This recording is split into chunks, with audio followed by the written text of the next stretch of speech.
Boa noite, gente. Vamos começar mais uma sessão de emergência em parceria com a Abramed. Hoje nós vamos gravar a pedidos, que nós estamos aqui com a Alice Assunção, nossa eterna Odiloner, que hoje é residente de cardio lá do Felício Roxo, vai falar para a gente arritmias ventriculares. Muito obrigada, viu, dona Alice? Muito Hum. bem-vinda. Então, meu nome é Alice, como a Nath me apresentou, minha formação é de clínica médica no Odilon Berens, depois ganhei uns R muito mais na urgência e agora sou residente de segundo ano de cardiologia.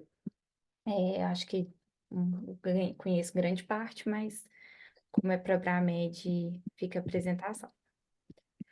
A gente vai falar sobre arritmia ventricular, que é um assunto que eu acho um dos mais interessantes da urgência, assim, né? E, infelizmente, um assunto que a gente estuda pouco ainda. Acho que pe- não sei, pelo imaginário de ser uma coisa que é um fluxograma muito bem estabelecido no nosso aprendizado, mas que quando acontece, normalmente são pacientes muito graves, que têm grande capacidade de deteriorização clínica, e que a minha impressão, enquanto não no ramo da especialidade antes, é que chegava um momento que meu conhecimento travava, que dali em diante, para mim, era é, muito do especialista, que eu não conseguiria ir para frente, mas na verdade a grande maioria maçante das arritmias ventriculares vão acontecer, vão ter o seu impacto, seu desfecho, no cenário da urgência. Então, é importante que a gente não tenha conhecimento limitado sobre essa área. E além de ser muito legal, muito interessante, porque o racional fisiopatológico dela é muito bem desenhado, então a gente consegue tratar efetivamente essa condição. Esses são os textos base. Eu encaminhei, quando foi solicitado uma referência, né, para a gente conversar um pouquinho, eu encaminhei esse texto da SOCESP, da revista SOCESP, porque eu acho ele muito bom. E ele é desenhado por um cenário da urgência. Ele foi escrito como forma de quem lê e está lendo com o paciente diante da gente.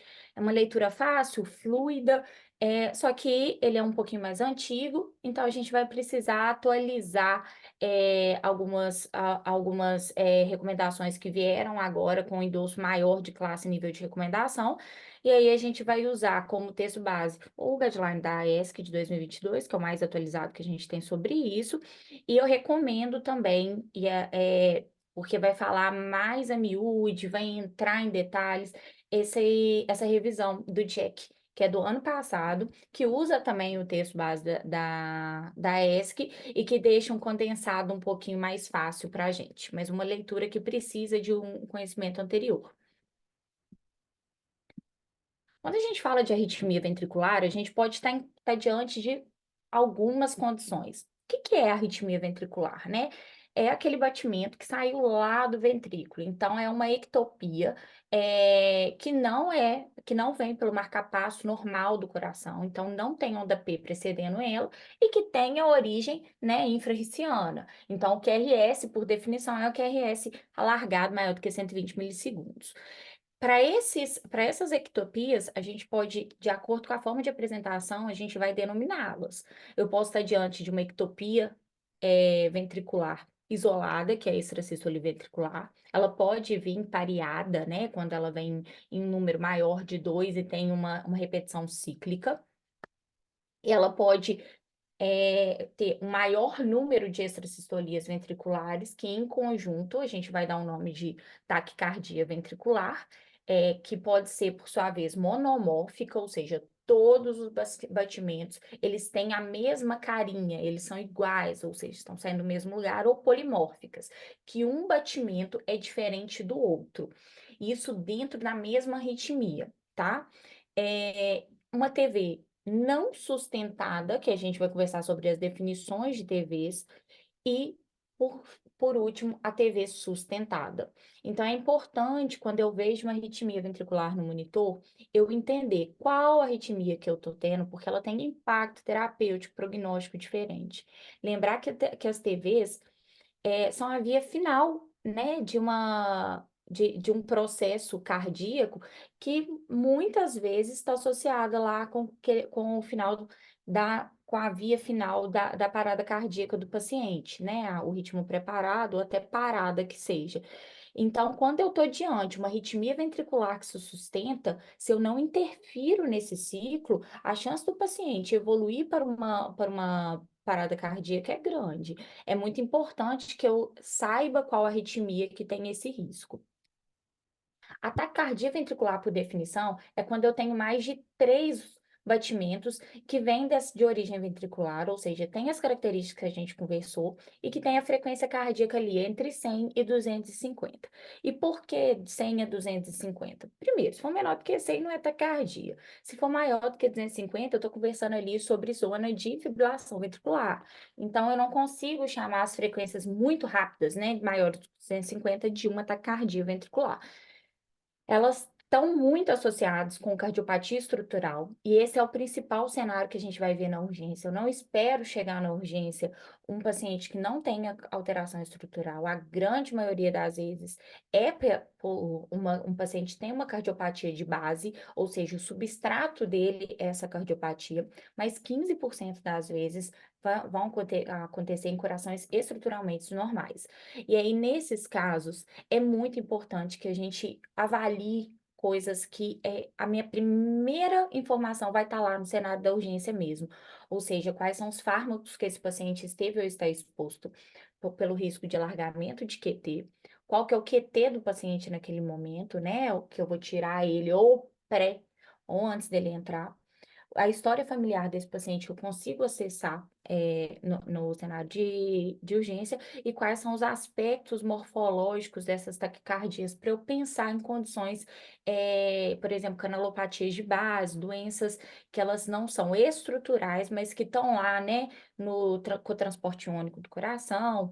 Mas é muito importante que a gente lembre do paciente que às vezes eu passo um pouco, se não tem nada nesse coração visível, eu lembre do que pode estar por trás, do estresse hemodinâmico, que é muito característico dos pacientes críticos. A TV sustentada, ou seja, quando eu tenho uma ectopia ventricular e eu tenho mais de 3 batimentos que se perpetuam, eu estou diante de uma taquicardia ventricular. Quando essa TV se sustenta por mais de 30 segundos, ou ela vem com uma instabilidade hemodinâmica, eu estou conversando de TV sustentada. E a TV sustentada, para ela acontecer, ela tem que ter um substrato. Esse substrato pode ser aquele que eu não consiga ver, né? Aquela alteração tá lá no cotransportador do canal iônico, tá lá, né? Entre as células de adesividade. E aí, esse gente clássico são as canalopatias. Ou seja, não é algo macroscópico, ou pode ser cicatrizes miocárdicas no paciente, né? Que é o que é clássico da gente ver do paciente que já tem um infarto prévio.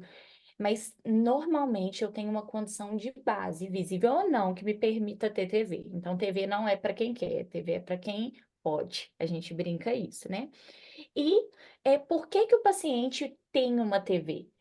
Por que que ele esporadicamente fica soltando essas ectopias ventriculares? Pode acontecer. E aí a gente olha normalmente no Holter, um paciente que é cheio de extracístole ventricular, mas a gente tem mecanismos do coração que faz com que esses extracístoles não se perpetuem. O que está acontecendo naquele momento que fez com que um batimento ventricular se perpetuasse? Normalmente a gente tem um trigger por baixo disso, que pode ser uma isquemia, uma IC descompensada, uma alteração hidroeletrolítico, uma droga que está alterando as condições, né, de transporte cardíaco, às vezes inflamação. Isso vai causar um desbalanço, uma desregulação do sistema autonômico, principalmente com o aumento da hiperatividade simpática, que a gente só consegue entender TV quando a gente pensa nessa hiperatividade simpática. Eu tenho uma desregulação do meu sistema autonômico, e essa hiperatividade simpática vai preponderar aqui, fazendo, e um dos nossos meios de cortar essa patologia é agindo sobre ela. Quando eu tenho uma arritmia ventricular, ela vai acontecer praticamente de duas formas, a nível fisiopatológico. Ou eu vou ter um mecanismo de reentrada, o que que é aquilo? Eu tenho uma área no meu miocárdio, e essa área, que muitas vezes é cicatricial, fibrose, ela vai ter, né, uma condição lenta que, em volta dela, fazendo um bloqueio unidirecional, de forma que o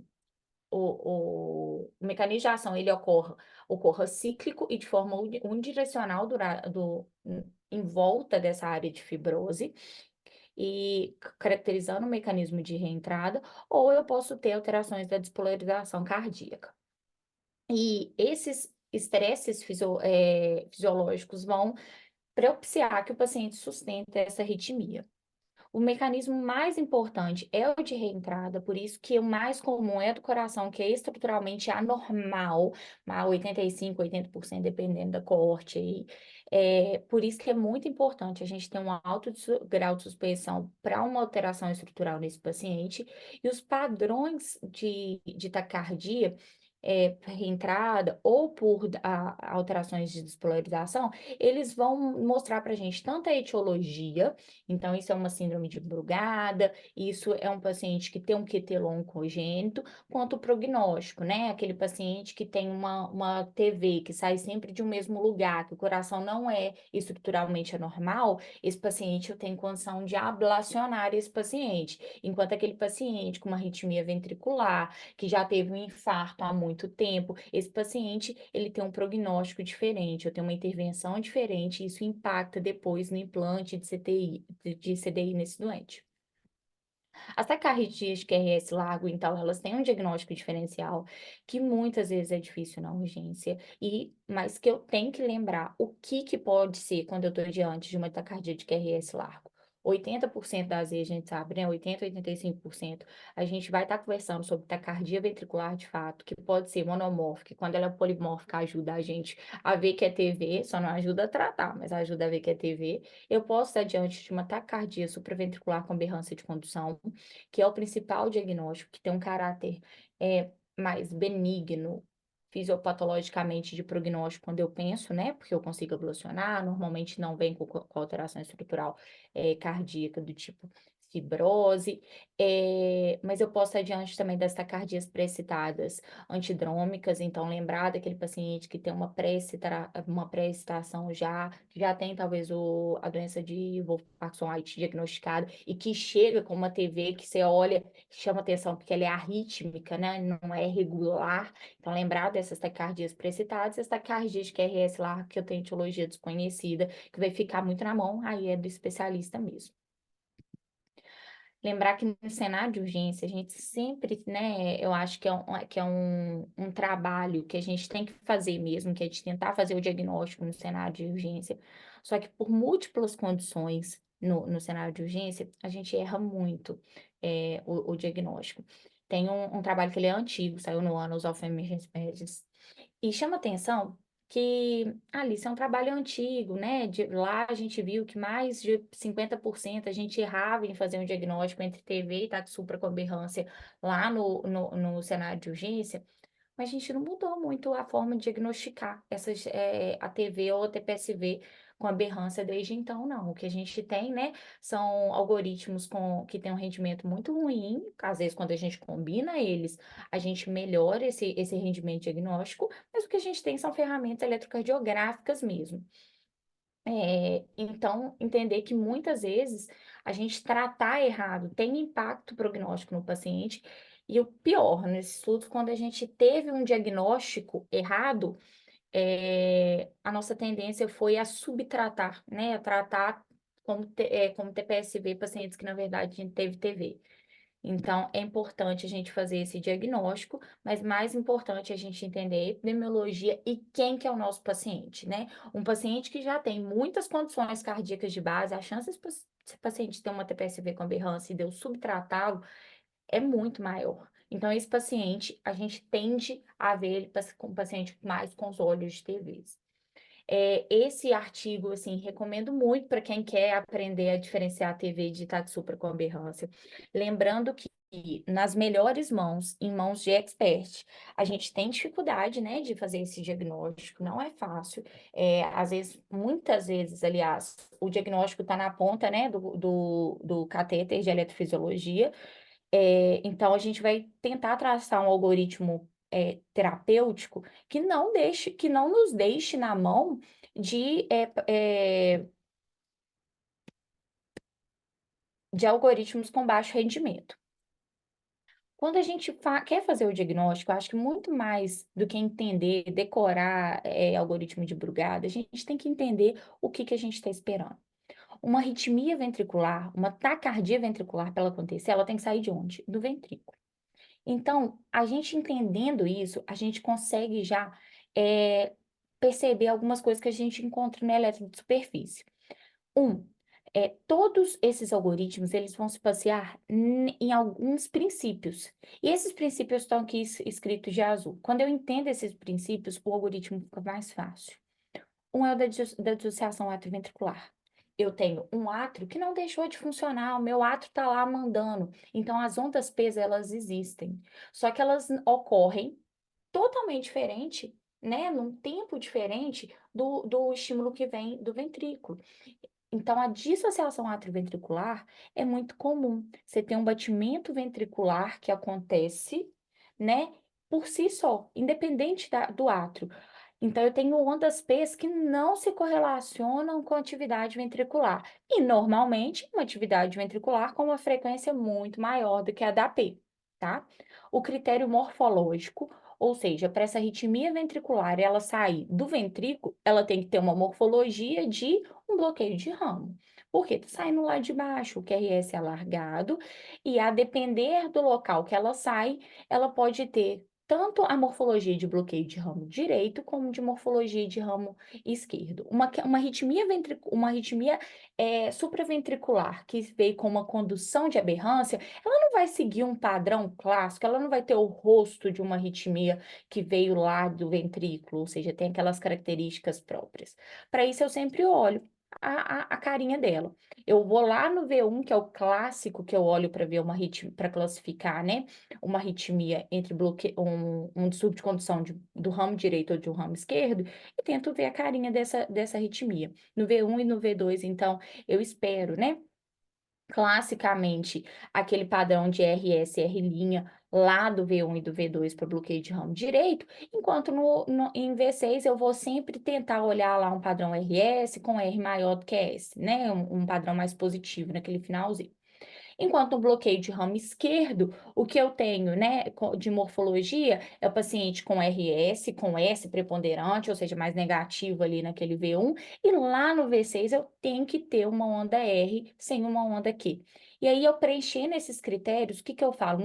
Essa arritmia, ela tá com cara de que saiu do ventrículo, porque ela tem a morfologia daquele bloqueio de ramo clássico que eu vejo no eletrosuperfície. A duração do QRS, ou seja, quanto mais alargado, mais me fala que veio do ventrículo.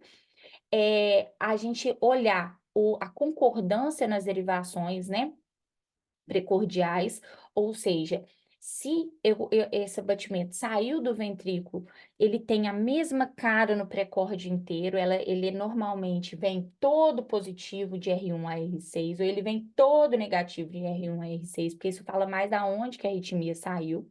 O desvio de eixo, então, se eu tenho um bloqueio de ramo esquerdo, eu desvio para direito, o inverso é verdadeiro, e o, o desvio, né, o desvio extremo para minha direita. E a velocidade de ativação ventricular, que é um conceito que todo mundo acha difícil, que eu achava difícil olhar ele, mas quando você entende a ativação ventricular, você fica mais fácil. Quando eu tenho uma condução, né, que ela sai do átrio para o ventrículo, ela ocorre de forma rápida, porque ela vai acontecer entre feixes nervosos. Eu vou, né, seguir aquela linha do feixe clássica, né? Passei do ramo direito, vim para o ramo, saí do átrio direito, vim para o átrio esquerdo, pelos ramos, né, interatriais, corri o meu átrio, meu AV, desci pelo Purkinje. Então, eu tenho um trajeto traçado. Quando a minha arritmia sai lá do ventrículo, eu não tenho uma via para andar. Então, o que que acontece? Eu vou ativando célula a célula do ventrículo. E isso faz com que a minha ativação, a minha arritmia ventricular, ela seja mais lenta para iniciar. Ela tem uma ativação mais lenta. Na hora que eu olho o RS desse paciente, o intervalo RS inicial, ele demora ali 100 milissegundos para estar acontecendo, né? O tempo deu os 40 milissegundos iniciais, os 40 milissegundos finais são diferentes. Eu começo muito mais lento, eu percorro para eu percorrer esse espaço é mais vagaroso. Então, a gente junta todas essas características e, perdão, por fim, olhar sempre, fazer uma comparação com o eletro de base do paciente, né? Se o meu ritmo de base do doente é muito diferente do meu ritmo que entrou, eu não espero que esteja saindo do mesmo lugar. Então, eu acho mais que isso vem do ventrículo. Quando eu junto essas características de base, eu jogo elas nos algoritmos, eu vejo que elas vão se superpor. Os algoritmos, praticamente, eles vão juntar diferentes características dos critérios morfológicos, a presença da dissociação atriventricular, e me dá a probabilidade de eu estar diante de uma arritmia ventricular. E lembrando que não tem nenhum algoritmo que tenha acessibilidade 100%, especificidade 100%. Algoritmos, então, quando precisar, eu acho que esses algoritmos ajudam muito. Aqui tem um compiladinho dos algoritmos que eles performam melhor. E uma coisa que ajuda muito, muito, é pegar um eletro e já olhar o AVR. Se o AVR tiver um R dominante, ou seja, um AVR totalmente positivo, já matou que você tem uma TV. Outra coisa que ajuda muito, olhei o eletro, eu tenho, né, de V1 a V6, concordante, marquei, bati, eu estou diante de uma TV. Se eu olho o eletro, eu tenho dissociação atraventricular, matei, eu estou diante de uma TV. Se eu olho o eletro e eu tenho a presença, né, de nenhum padrão RS, ou seja, é totalmente positivo, é totalmente negativo, que é lá da concordância também que a gente viu, diante de uma TV. Se eu olho um eletro que RS é negativo em D1, D2 ou T3, não tem como um estímulo que sai do átrio ser totalmente negativo em D1, em derivações inferiores, né? Em D1, em D2, D3, EVF. Isso quer dizer que está saindo de baixo para cima, está saindo do ventrículo. É uma TV. Então, mais importante que decorar algoritmo é entender quais são as características que eu olho e que aquilo vai me falar de uma taquicardia ventricular. Então, uma vez diagnosticado uma taquicardia ventricular, eu tenho que avaliar se eu estou diante de uma tempestade elétrica. E por quê? A tempestade elétrica, ela tem altíssima mortalidade no cenário de urgência. E o que que é a tempestade elétrica? Quando eu tenho 3 ou mais episódios de TV que estão acontecendo dentro de um período de 24 horas, cada qual que eu precisei intervir, vocês vão entender por quê. E aí eles têm um intervalo de 5 minutos entre esses episódios. Quando eu não preencho isso, ou seja, aquele paciente não sai desse episódio de taquicardia ventricular, não tem nem esse intervalo de 5 minutos, eu não consegui que uma intervenção tirasse o paciente para ele logo entrar, na verdade, eu estou diante de uma TV incessante, que tem a mortalidade ainda maior, e coloca o paciente sobre necessidade de intervenções de urgência. 80% das tempestades elétricas são monomórficas, mas a gente tem a possibilidade de polimórfica aqui, e o paciente entrar em ritmo de FV. E se o paciente é portador de terapia de CDI, eu só conto como tempestade elétrica aquele paciente que teve que teve choque administrado de forma apropriada. Quando eu estou diante de uma TV no cenário de urgência, eu tenho que prestar uma propedêutica, né? A estabilização desse paciente, a tomada rápida de decisão é muito importante, mas a propedêutica nesse paciente é primordial, porque isso define qual que vai ser o fluxo depois de tratamento desse paciente. Porque toda TV tem uma causa, né? Seja a alteração estrutural de base, seja a canulopatia, a gente tem que ter um substrato. Então, neste momento que o paciente chegou, eu ter acesso a esses substratos que depois não serão falseados, né, por condutas que eu tomar, etc., é muito importante. Então, eletro nesse doente é primordial. Eu tenho que ter o eletro, tanto do diagnóstico da arritmia, quanto assim que eu tirar esse paciente da arritmia, eu preciso de uma avaliação eletrocardiográfica também. Porque eu vou procurar ali sinais de, será que esse paciente tem alguma doença de base, né? Alguma canelopatia, tem uma síndrome de Brugada, eu procurar a onda epsilon nesse paciente, na cardiopatia ritmogênica. Será que na hora daquela arritmia, Alice, então só olhar o de base, mas será que era uma taquicardia polimórfica, que é uma taquicardia específica, né, que chama taquicardia TVPC, que é a catecolaminérgica do paciente? Será que o QT estava aumentado, que eu estava usando alguma medicação, metoclopramida, o que é que seja que possa estar largando esse QT e, na verdade, o paciente não tem uma condição de base, mas estava exposto, né, a um risco de QT longo adquirido. Então, é muito importante, porque isso vai mudar a vida do paciente depois. As medicações que ele vai tomar, é um paciente que é TVPC e precisa de beta-bloqueador, é um paciente que tem QT long e precisa de uma medicação específica, é um paciente que teve um infarto, a ETV estava lá e vou precisar ablacionar. Isso tudo é definido pela urgência, não é pelo cardiologista depois, porque eu preciso desse eletro de base. O laboratório primordial, contar com íons, né? A função tireoidiana, que é muito importante que seja feita na urgência, depois a gente não faz T3 reversa, ela vai perder, né, o seu valor. Então, é o primeiro exame que eu peço do paciente. Obviamente, o eco, se você está no cenário de urgência, você tem já como solicitar o eco na urgência, que seja feito, a gente depois acaba evoluindo para exames um pouco mais específicos, ressonância cardíaca, mas é importante que a gente tenha esse conhecimento. E sempre lembrar de acessar o risco de isquemia desse paciente, de dor torácica antes, para entender a probabilidade de ter pré-teste da gente ter uma isquemia. Por que a probabilidade pré-teste?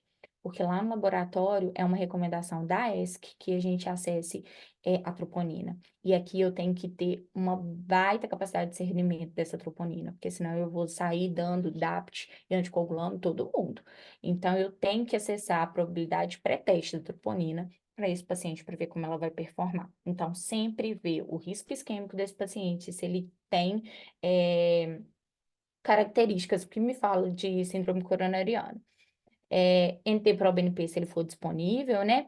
E olhar os íons de forma criteriosa. Quando o paciente ele faz uso de alguma medicação que pode induzir arritmias, por exemplo, o uso de digoxina, é importante que a gente olhe os níveis séricos também desse paciente, tá? É, Sinais vitais, então, na urgência primordial, ABCD. O ABCD vai entrar aqui, né, como característica para o básico desse paciente. O POCUS vai me ajudar a entender aquele coração que já tem alterações ali que eu consiga ver no eco. E se o paciente tiver algum device, se ele tiver CDI, se ele tiver marca-passo, é importante que eu que eu faça a interrogação do dispositivo. Então, isso é uma coisa que a gente esquece muito no cenário de urgência, mas todo paciente que tem um device, especialmente CDI, ele tem uma carteirinha. Essa carteirinha tem um número para a gente ligar, vai um técnico, faz a telemetria e me fala se está tendo choque apropriado ou se é inapropriado e consegue me mostrar. Então, se eu lembrando a mortalidade, que é altíssimo nessa condição, eu tenho que correr atrás de fazer o diagnóstico desse paciente. Fora isso, cateter Swan-Ganz a gente não vai usar de rotina, né? Vai ficar mais para a gente lá no CTI cardiovascular, no paciente chocado, muito específico. A angiografia coronariana, aqueles pacientes que têm o risco de ter uma síndrome coronariana, que você já atingiu o limiar de solicitar o exame. E o raio-x de tórax para te ajudar a construir a sua hipótese diagnóstica. Se o paciente tiver, então, CDI, é o que a gente conversou, é avaliar a fazer a avaliação eletrônica do paciente. O objetivo é sempre ver se esse choque foi apropriado e minimizar o risco de choque. Lembrando que quando o paciente TV no paciente que não tem CDI, é o risco dela deteriorar, né, dela degenerar para uma parada cardíaca. No paciente que tem CDI, vai ser choque atrás de choque. Então, eu tenho que minimizar esses choques repetitivos, porque isso vai aumentar o efeito adrenérgico e aí vai realimentar a minha alça de arritmia ventricular nesse doente. Então, sempre tentar de minimizar esses choques desse paciente. Então, eu consigo reprogramar as zonas do dispositivo, fornecer ATP para tirar esse paciente, isso acaba ficando uma terapia mais específica, mas principalmente, se eu vir lá no dispositivo que o choque é inapropriado e grande parte, 30 a 50% dos choques do CDI, quando é em diferentes cortes, né? Eles podem ser inapropriados. Eu tenho que inibir isso. E aí, eu já peguei esse paciente, fiz um eletro de superfície, já dá para ver que esse paciente, ele tem, na verdade, um ataque supra com aberrância, ou ele tem uma FA que entrou na zona do dispositivo e ele começou a tomar choque atrás de choque, eu tenho que inibir esse dispositivo. Por isso, a gente sempre entra em contato com o laboratório do dispositivo. Não tem acesso a isso, Alice. IMA. Imanta esse paciente, coloca o ímã lá, porque o dispositivo vai ficar cego, ele não vai ver o que está acontecendo lá embaixo, mas ele vai continuar a estimulação se ele for dependente. Então, o paciente depende do marca-passo, Alice. Tudo bem, ele vai continuar mandando 60 batimentos por minuto, mas ele vai ficar cego para as arritmias de agir. Então, a gente acaba colocando esse paciente, colocando o ímã nesse paciente. Se não tiver, se a gente conseguir fazer telemetria, a gente muda o modo operacional do dispositivo, a gente seca aquele paciente, aquele dispositivo para ele parar de dar choque, para eu tirar esse paciente da tempestade elétrica, tá? Como que eu faço o tratamento da cardíaca RS largo? Alguns conceitos são primordiais.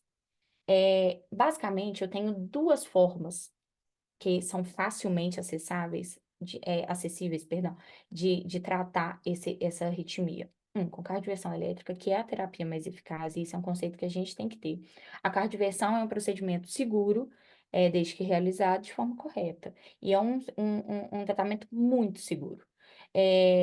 Ela está indicada de forma absoluta, isso é um conceito que já é difundido, se o paciente tem estabilidade hemodinâmica, mas lembrar que pelo último guideline da ESC, que a gente vai passar por essa recomendação, ele é o procedimento de eleição se o paciente tem um baixo risco de complicações na sedação.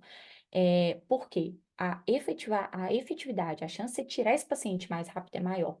E taquicardia ventricular, ela se retroalimenta. Quanto mais tempo eu demoro para tirar esse paciente da taquicardia ventricular, mais ele vai ter substrato para continuar na taquicardia. Então, eu sempre quero tirar ele o mais rápido possível, tá?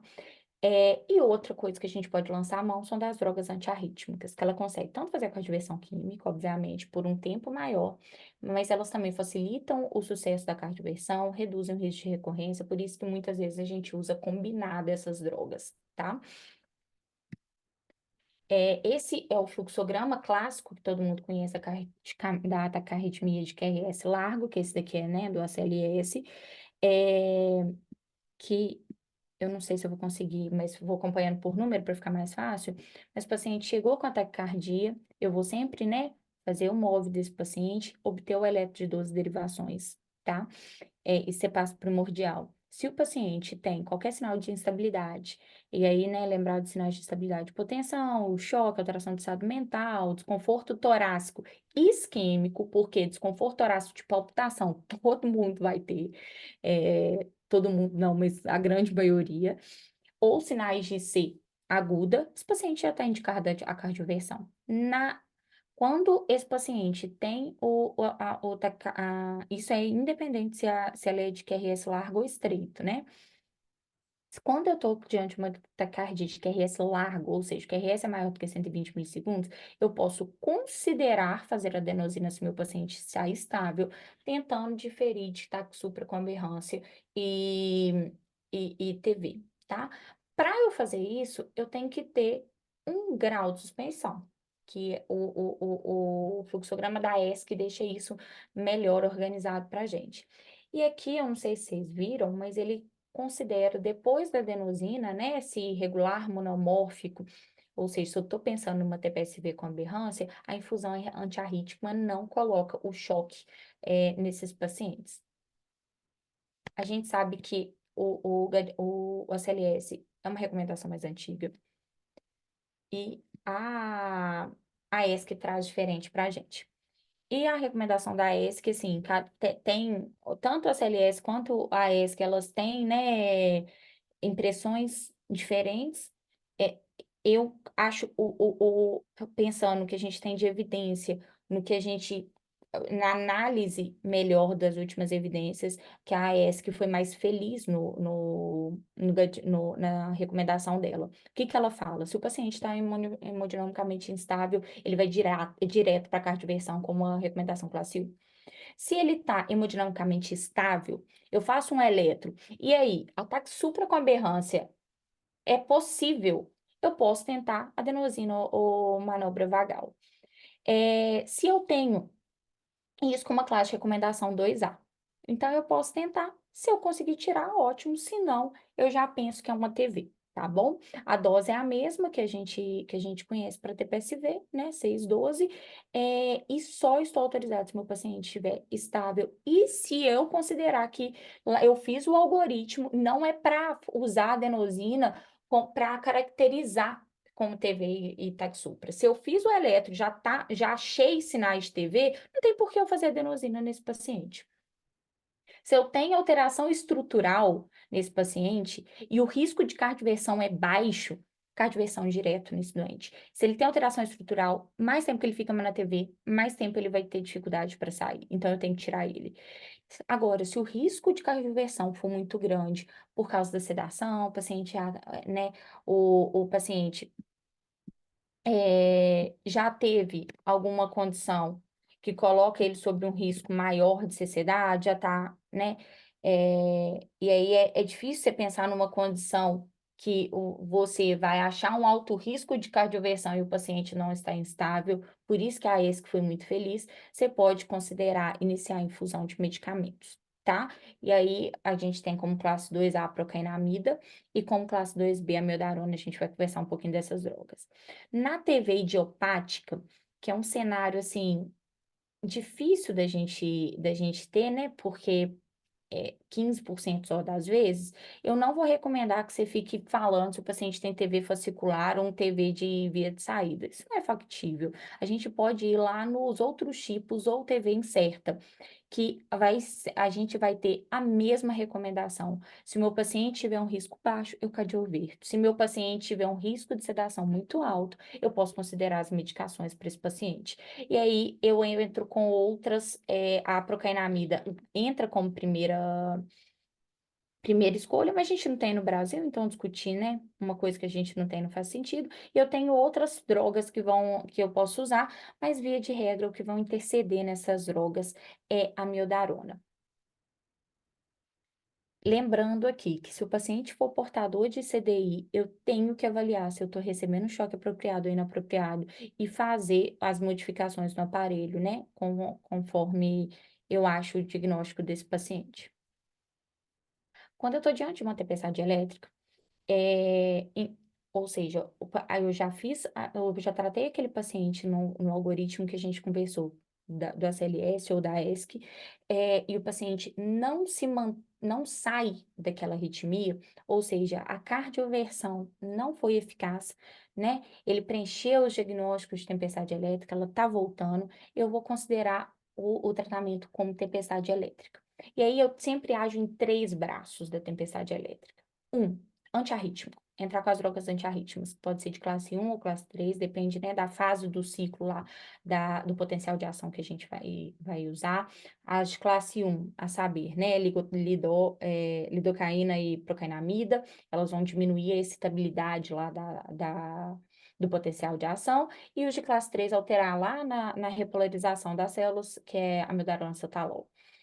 Eu tenho que agir, então, droga antiarrítmica. 2, bloquear o paciente, fazer um bloqueio adrenérgico. Por quê? O estímulo simpático desse paciente vai fazer com que ele perpetue na TV. E a terceiro braço que a gente tem que fazer é sedação e ansiólise, pensando também lá no hiperestímulo adrenérgico desse doente. Então, eu sempre, né, traço esse panorama de tratamento. Sempre ajo nesses 3 braços, né, do paciente, que é fazer a terapia antiadrenérgica, fazer a terapia antiarrítmica e tratar o paciente com sedação e ansiólise. tendo como pano de fundo o suporte hemodinâmico o tempo todo. Então, o uso de droga, de medicação, né, vasoativa, se eu precisar, se eu tiver diante de um choque, sempre o paciente está monitorizado, sempre fazer o uso de oxigênio, para nada piorar esse substrato desse paciente e ser trigger, tá bom? A primeira droga é a meldarona, que a gente sabe, é a primeira linha de tratamento. Por que que a meldarona? Procainamida a gente não tem no Brasil, mas a procainamida também ela tem algumas restrições de uso. Então, o paciente que tem alteração estrutural grave, o paciente que tem disfunção renal, eu não posso usar procainamida. Então, a meldarona, ela fica como primeira linha de tratamento, ela segue de pano de fundo para todos os pacientes. Normalmente, eu tenho que fazer a dose de ataque, eu tenho que elevar rápido a meldarona nesse paciente, tá? E aí eu faço a dose de ataque de 300 miligramas em bolos, programo uma manutenção de 900 miligramas em 24 horas, como a gente já está acostumado. Ali, se meu paciente usa meldarona, ele vai receber ataque de toda forma, porque ele tem que subir esse nível sérico dessa meldarona rápido para atuar lá no potencial de ação, na fase de despolarização, aumentar aquele tempo de repolarização daquele paciente, né? E diminuir a chance da TV permanecer. Então, a gente precisa de nível sérico de amiodarona nesse caso. A gente pode manter a medicação por 24, 48 horas até a estabilidade. Não é só a estabilidade hemodinâmica também, mas a estabilidade das arritmias ventriculares.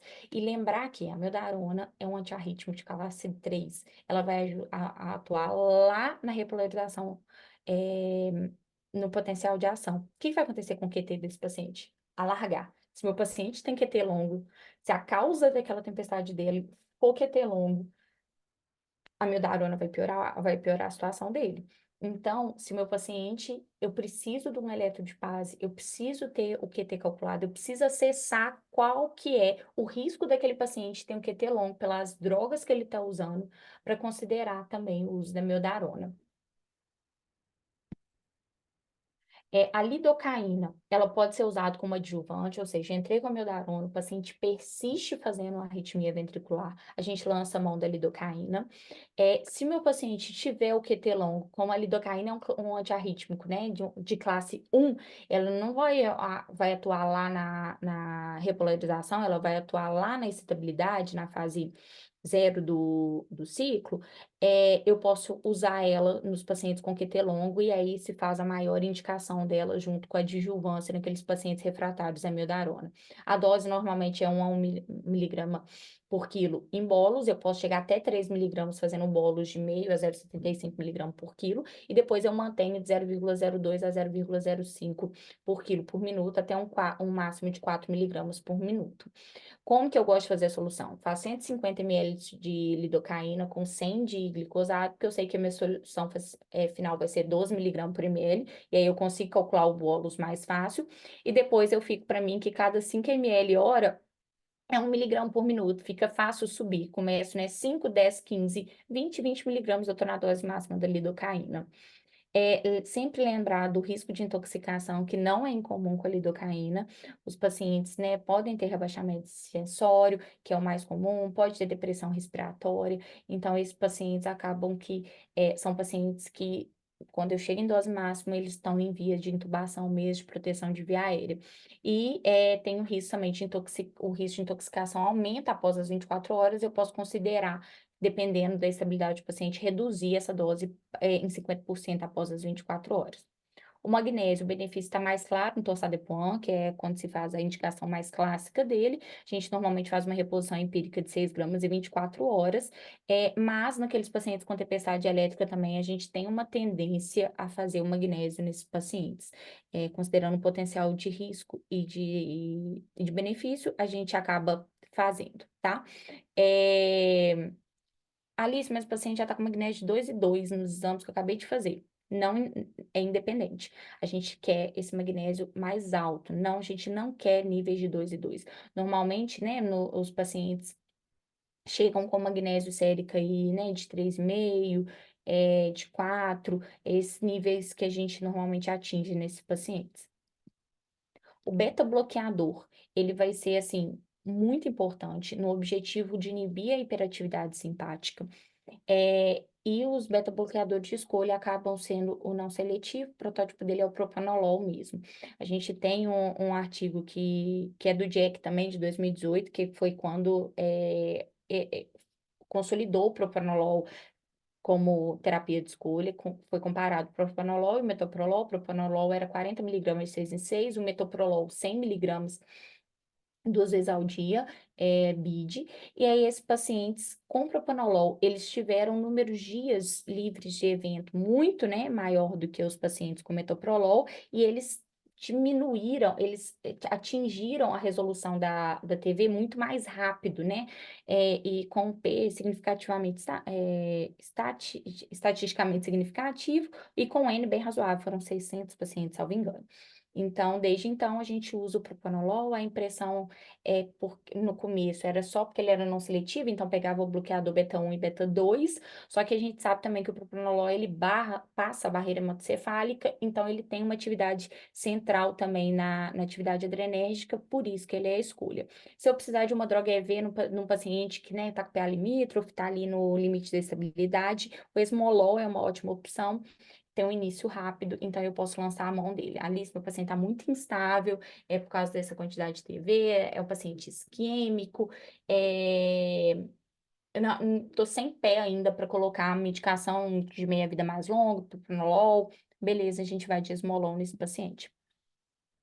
Nos pacientes que pensando ainda dentro do bloqueio simpático, né, fazer o bloqueio do gânglio estrelado, normalmente a gente faz a esquerda primeiro e depois faz a direita e ver se ele responde para diminuir a atividade adrenérgica desse paciente, pensando em fazer uma atuação no sistema autônomo dele, é uma ótima opção. Quem tem muita mão de fazer é anestésio. Normalmente a gente chama o anestésio para bloquear, o esquerdo bloqueia antes do direito. A gente só bloqueia bilateral se respondeu parcialmente ao esquerdo, e bilateral o paciente tem que estar entubado, né, por causa de risco de paralisia do frênico.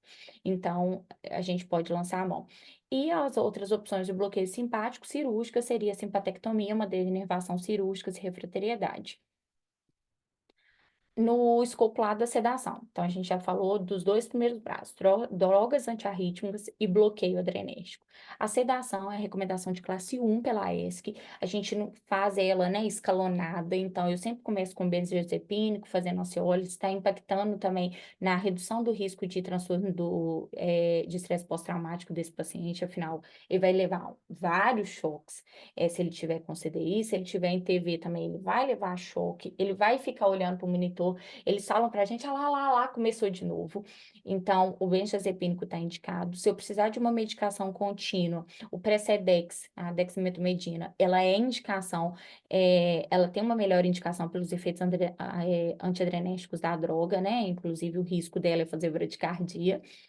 E se o paciente tiver refratário, tiver lidocaína em altas doses, se eu já tô, né, já passei pelos 2 primeiros passos desse paciente, é indicação com uma classe 2 pela ESC da gente intubar esse paciente, começar a sedação parenteral, tirar o estímulo adrenérgico desse paciente na TV incessante, para a gente conseguir quebrar esse ciclo.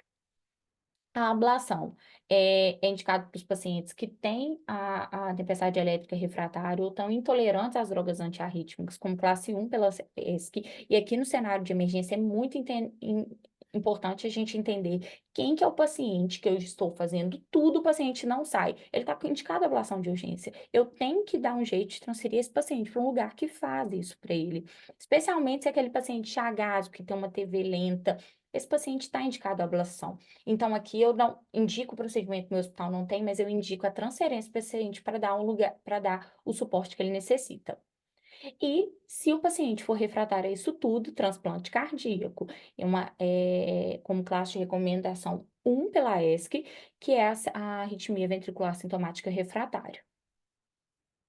Condições especiais são no caso de isquemia, né? Que aí o tratamento é revascularização. Se meu paciente tem choque, o que eu posso fazer é dar suporte hemodinâmico para ele, colocar ele no dispositivo de assistência ventricular, BIA, se eu estiver no meu local, para tentar, né, reduzir a isquemia e aí diminuir o trigger para TV. Se meu paciente tem o intervalo QT prolongado ou tem um torsade de Pointes retirar a causa do que pode estar causando isso. Será que ele está fazendo torsados porque ele usa uma medicação que está colocando ele sobre o risco de torsados? Repor o magnésio e o potássio, aí lembrar, né, que o magnésio eu reponho e deixo ele mais alto mesmo, o potássio sempre acima de 4 desse paciente, e opções são o isoprotenerol e pace ventricular. E isso é importante saber no cenário de urgência, porque eu tenho chance de tirar esse paciente que tem o QT longo, que eu fico amarrado, eu não tenho a amiodarona para dar, eu só posso dar lidocaína. Então, se o meu paciente, né, tem o QT longo, normalmente a frequência cardíaca dele está mais baixa, ele está fazendo uma TV mais lenta. O que você pode fazer é acelerar o coração desse paciente para a gente mudar a velocidade potencial, mudar, né, a velocidade de condução e ter chance de tirar o paciente por causa daquele período refratário do paciente que vai mudar. Então, normalmente a gente passa o marcapasso transvenoso, coloca uma frequência cardíaca de 110, 120 e a gente tira o paciente com o marcapasso, levando a frequência cardíaca desse paciente. Isso é principalmente no QT longo e no torsado de Poin, que é o mesmo mecanismo do isoprotenerol, que a gente sabe que não é facilmente acessível, mas a ideia é acelerar a frequência do coração desse paciente também. E eu posso tentar essas duas opções, e eu posso tentar essa opção do isoprotenerol na síndrome de Brugada. E aí lembrar dos padrões clássicos de Brugada, né? Que quando a gente lembrar que Brugada tem tipo 1, tipo 2, tipo 3, mas lembrar daquele V1 com, com aquela alteração da repolarização do V1 e indicar a ablação na síndrome de Brugada. Esse daqui é a figura que, para mim, resume tudo que a gente conversou, que ela vai colocar em passos o que a gente fez e os braços, né? Então, o paciente está em tempestade elétrica, o que que eu vou começar? Droga antiarrítmica para esse paciente. Amiodarona, se ele pode usar amiodarona. Manteve-se refratário a amiodarona, lidocaína. A procainamida nem vamos discutir porque não faz sentido. Junto com o step 1 da droga antiarrítmica, eu faço bloqueio adrenérgico. Então, eu já começo o beta-bloqueador desse paciente, né? Propanolol de eleição, metoprolol pode ser menos efetivo. E se eu precisar colocar uma medicação EV, vai ser esmolol nesse doente. Um paciente ficou refratário, já estou fazendo o step 1 e 2 lá da droga antiarrítmica. Já vou fazer lá o de sedação e de ansiólise. O que que eu faço? Chama anestésio, bloqueio do gânglio estrelado desse paciente. Sedação, começo sempre devagar, fazendo o benzodiazepínico nesse paciente, o diazepam. Precisei subir de step também, eu sempre faço essa avaliação junto, eu vou subir nos níveis juntas, né? Eu posso lançar a mão da dexmedetomidina para o doente, não deu certo ainda, estou tendo que subir os outros passos, eu intubo esse paciente e cedo esse doente. Sempre com pano de fundo do suporte hemodinâmico, então vasopressor para esse paciente. Aqui a gente não tem eleição, pode ser, os estudados são fenilefrina, vasopressina e noradrenalina, vai depender de como o paciente está se apresentando, clássico que a gente usa a noradrenalina mesmo. O BIA, naqueles pacientes principalmente que estão instáveis e que têm a isquemia de base, e a gente pode até evoluir para outras indicações aí como ECMO. Paciente não respondeu às terapias básicas, está indicada a ablação, o paciente não respondeu à ablação, a gente vai ter que avaliar ou esse paciente vai para transplante cardíaco ou esse paciente vai para cuidado paliativo. E aí lembrar só das recomendações que a AES que traz para a gente, que é uma recomendação com classe 1 de eu cardioverter esse paciente, se instável, mas se estável e ele tolerar classe 1 também, é isso que eu vou chamar atenção aqui para a gente. Se o paciente, né, tiver uma suspeição, ou seja, likely que ele usa, né? Se é possível eu ter uma TPSV com aberrância, eu posso considerar a adenosina com uma classe de recomendação 2A, mas via de regra ganha cardioversão também se não responder. Nos pacientes que aqui eles colocam, né? Que o paciente não tem um diagnóstico firmado, a amiodarona pode ser considerada e eu tenho que ter cuidado, sempre acessar o QT desse paciente e ver se ele tem QT longo entre as saídas dele da arritmia na hora que eu fizer o eletro de base desse doente. Se tempestade elétrica, né? A sedação, a gente não esquecer, beta-bloqueador. junto com a miodarona como droga antiarrítmico, beta-bloqueador para atuar no sistema autonômico desse paciente. Se a gente tem torçadepoam, magnésio para esse paciente como ponto-chave. Se eu estou diante de uma síndrome de QT longo adquirido, se tem torçadepoam nesse paciente, eu posso tentar elevar a frequência cardíaca desse paciente para tirar ele da arritmia, e para isso eu uso ou o isoprotenerol ou a estimulação com marca-passo transvenoso. A ablação é recomendada naqueles pacientes, né, com tempestade elétrica refratária. E é isso tudo, gente. Desculpa se me delonguei demais.